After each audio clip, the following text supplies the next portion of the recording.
Bonsoir à tous. Je voulais répondre à cet abonné qui a demandé si les gens qui ont gagné à la dévéloterie sont également concernés par la nouvelle loi qui a été qu'on a fait passer ici en Floride.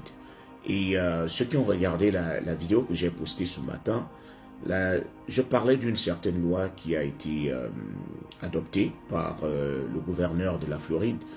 Et cette loi disait qu'il fallait qu'on mène la vie dure aux étrangers sans papier.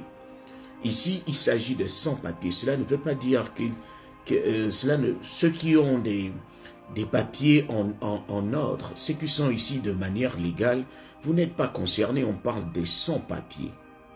On parle des sans-papiers.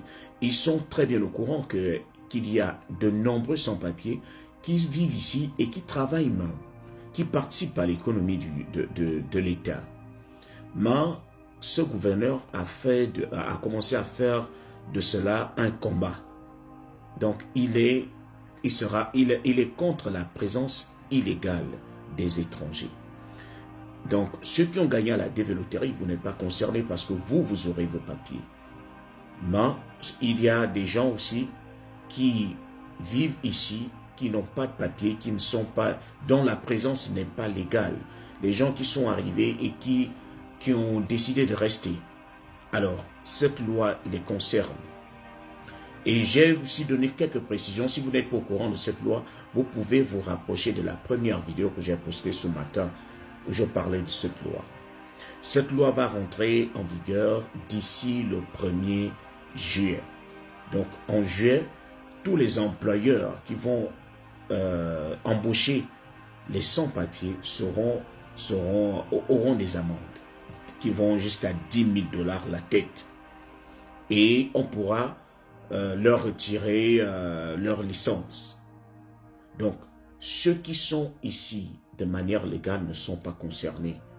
Et je rappelle aussi qu'il y a des États qui accueillent des étrangers qui sont sans papier. Il y a des gens qui vont en Californie, puisqu'il y a des gens qui sont sans papier ici, qui sont en train de fuir l'État, qui vont en Californie, qui vont à New York, là où on les accepte, on nous accepte sans papier un tout petit peu, là où on permet aux gens de passer au moins un permis de conduire, même si tu n'as pas de papier.